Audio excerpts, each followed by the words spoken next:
በስመ አብ ወወልድ ወመንፈስ ቅዱስ አሐዱ አምላክ አሜን። ግንቦት 8 ቀን የሚከበሩ ዓመታዊ የቅዱሳን በዓላት። ዕርገተ እግዚእነ ቅድስት ቤተ ክርስቲያን በዓለ ዕርገትን ሁለት ጊዜ ታከብራለች። አንዱ ጥንተ በዓል፣ ሁለተኛው ደግሞ የቀመር በዓል ይሰኛል። ጥንተ በዓል ማለት ጌታችን አምላካችን መድኃኒታችን ኢየሱስ ክርስቶስ በትክክል ያረገበት ቀን ያመለክታል። የክብር ባለቤት መድኃኔዓለም ኢየሱስ ክርስቶስ በኪነ ጥበቡ በሕማሙ በሞቱ ዓለምን አድኖ 40 ቀን ለሐዋርያት መጽሐፈ ኪዳን ትምህርተ ቧትን አስተምሯል። በ40ኛው ቀን 120 ቤተሰብ ይዟቸው ወደ ቢታንያ ወጣ። በዚያም እስከ ሊቀ ጵጵስና ድረስ ሹሟቸው ከኢየሩሳሌም እንዳይወጡ አዟቸው የመንፈስ ቅዱስን ተስፋ ጠብቁ ብሏቸው እየባረካቸው በተዋህዶ ሥጋ ወደ ሰማይ ዙፋኑ አርጓል።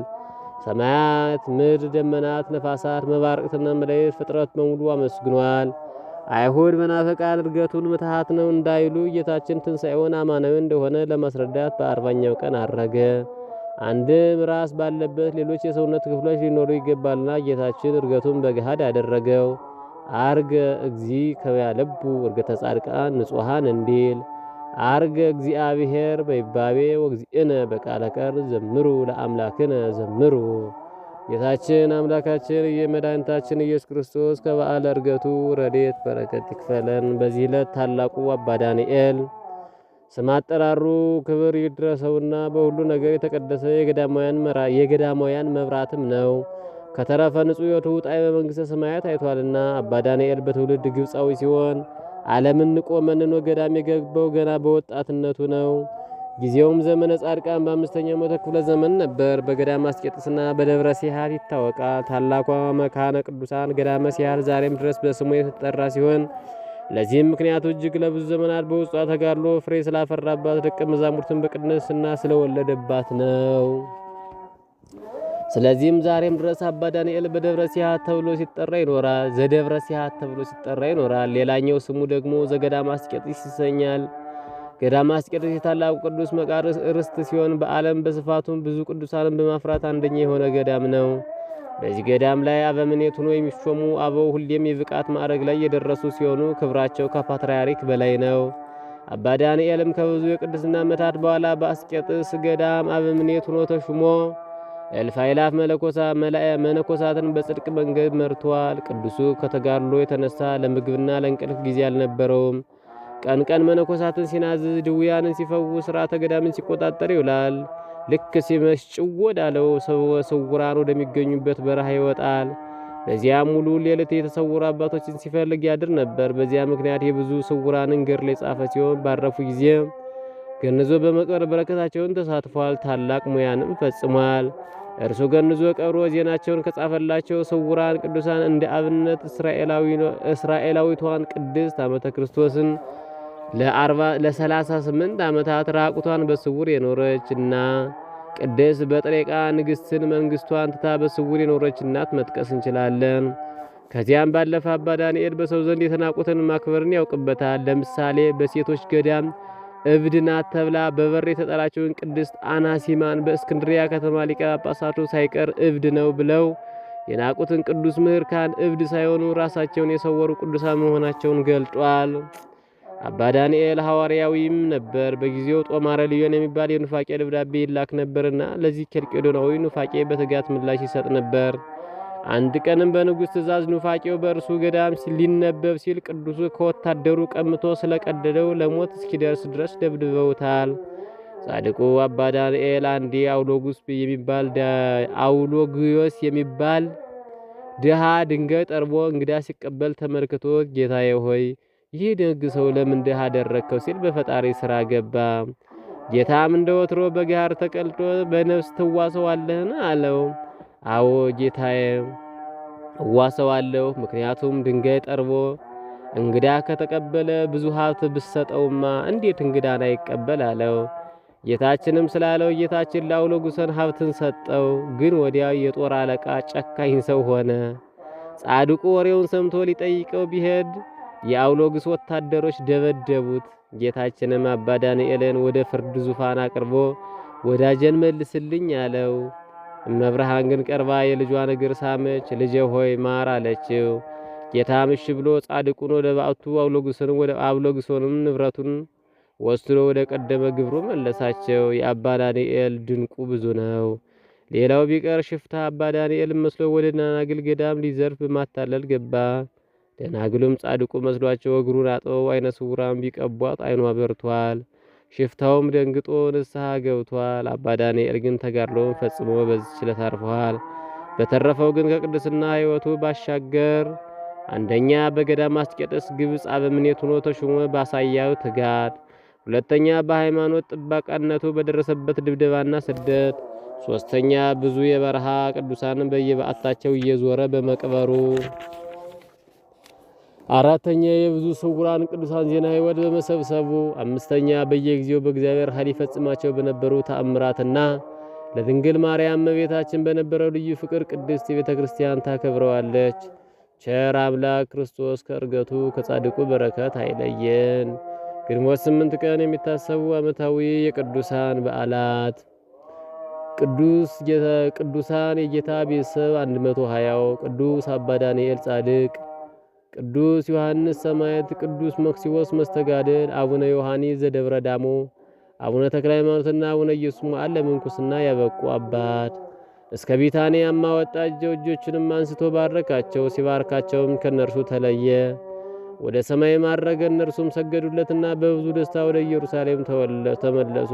ዘወትርም እግዚአብሔርን እያመሰግኑና እየባረኩ በመቅደስ ኖሩ። ሰላም ለእርገትከ ጠቢብ ወኬንያ በስብሐተ ብዙ እንግድጋ ወበሃሌሉያ ኢየሱስ ክርስቶስ ለጽርሐ አርያም ፀሐያ ስብሐተከ እግዚኦ ወላዲትከ ማርያ ወነጸረከ እንዘ ተዐርግ ዮሐንስ ሐዋርያ ሰላም ለእርገትከ በአኮቴት ወበይባቤ ሀበ ደብረ ሲሂን ምዑዝ ወሀበ ደብረ ጽጌ ወከርቤ ኢየሱስ ክርስቶስ ለባሴ ስብሐት ከበግልባቤ እንዘ ተዐርግ መንበርከ ወንጌለ መንግሥት በከመ ይቤ አንጋደ መላእክት ወደሱከ እለ ሱራፊ ወእለ ኪሩቤ ሰላም ለእርገትከ አምላክነ ኄር በከምየ ዳዊት በመጽሐፈ ትንቢት ወመዝሙር እምድረ ፈጸምከ ሕማመ ዘወጠንከ በዲበ ምድር መላእክት በቅድሜከ ወሐዋርያት በድር እንዘ ይገንዩ ለመንግሥትከ ዐርገ በክብር ሰላም ለዳንኤል መምህር ሃይማኖት ዘሲሐት ዘገነዛ ወቀበራ ለእንጣልያ ንግሥት ዮሐንስ ዘስንሁት ወማይበራኒው ሰማዕታት ዮሐኒ ዘዳሞ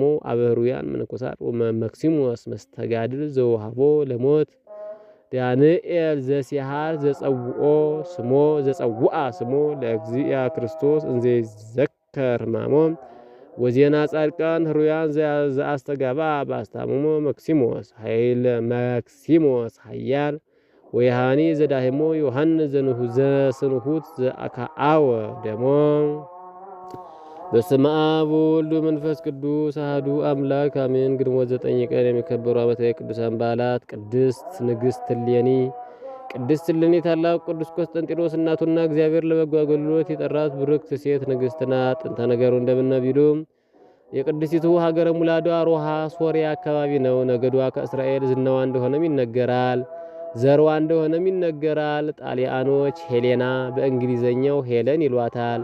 እኛ ደግሞ እሌኒ እንላታለን። ትርጓሜውም ጥሩ ምንጭ፣ አንድም ውብና ደግ ሴት ማለት ነው። ቅድስት እሌኒ በመልካም ክርስትና አድጋ እንደ ቤተክርስቲያን መተርጉማን ተርቢኖስ የሚባል ነጋዴ አግብታ ነበር። ወቅቱም ዘመነ ሰማዕታት ነበር። በማይሆን ነገር ጠርጥሮ ባህር ላይ ጥሏት ንጉሥ ቁንስጣ አግኝቷታል። እርሱም በበራንጢያ የኋላው ቁስጥንጥንያ ንጉሥ ነበር። ቅድስት እሌኒ ከቁንስጣ የተባረከ ልጅ ወለደች። ቆስጠንጢኖስ አለችው። በልቦናው ፍቅርን፣ ርኅራኄን፣ መልካምነትን እየዘራች ያሳደገችው። ቅዱሱ አባቱ በሞተ ጊዜ ተተክቶ ነገሰ። ቅድስት እሌኒም ንግሥት አደረጋት። ያንን የ40 ዓመት ግፍ በአዋጅ አስቀይሮ ለክርስቲያኖች ነጻነት ክብርን በይፋ ሰጠ። 1 2 ብለን የማንቆጥራቸው ውለታ ለምእመናን ዋለ። ከነዚህም መልካም ምግባራቱ ጀርባ ታዲያ ቅድስት እናቱ ነበረች። ቅድስት እሌኒ ጾምን፣ ጸሎትን ከማዘውተሯ ባሻገር አጽመ ሰማዕታትን ትሰበስብ፣ አብያተ ክርስቲያናትን ታሳንጽ፣ ለነዳያንም ትራራ ነበር። በኢየሩሳሌምና ከብቻ ከ80 በላይ አብያተ መቃድስ አሳንጻለች። እነዚህም በወርቅና በዕንቁ ለብጣቸዋለች። በዘመኗ መጨረሻም የጌታችን ቅዱስ ዕፀ መስቀል ከተቀበረበት አውጥታ ለዓለም በረከትን አስገኝታለች።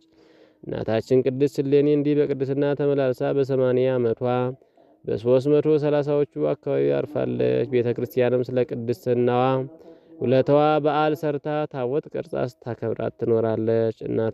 ከእናታችን ቅድስት እሌኒ ምልጃና በረከት አምላካችን ይክፈለን። በዚህ ዕለት ከእሷ ጋርም ቅዱስ ስልዋኖስ ይታሰባል። ነገር ግን ለበጎ ነገር ጥበበኞች ለክፉዎችም የዋሆች እንድትሆኑ ወዳለሁ። የሰላምም አምላክ ሰይጣንን ከእግራችሁ በታች ፈጥኖ ይቀጠቅጠዋል።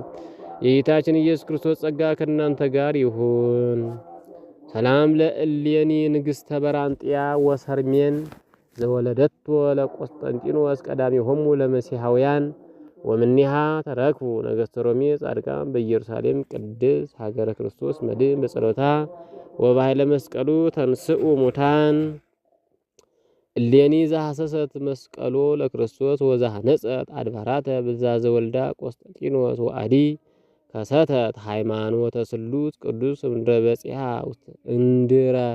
ወድረ በጺሃ ውስተ ዛይር ወመርስ ወረሰየት አክሊለ ዘምስለ በይደር ወስልዋኖስ ዛቅረብኩ ማህሌተ አዘኪሬ አይላፈ እምለተ ጸምዱከ ዘልፈ ለለአነብ ተወከ ዘነዴቴ መጽሐፈ እንተረሰይ ከግዚኦ ጻሪቀ መመለቱ ኩፈ እምለ አብኡ ብኡላን ዘተርፈ ነቢያት ቅዱሳን ሐዋርያት ሰባኪያን ሰማዕታት ወጻድቃን ወመላእክት ትጉሃን ደናግል አዲዮ መነኮሳት ሄራን ባርኩ ጉባኤያት መካን እስከ አረጋዊ ልሂቅ እምነሁ ሕፃን ለዘ ጻፎ በክርታስ ወለዛ ጻፎ ወንዘ ይደርስ ለዛ ነው ትርጉም በልሳን አዲስ ወለዘ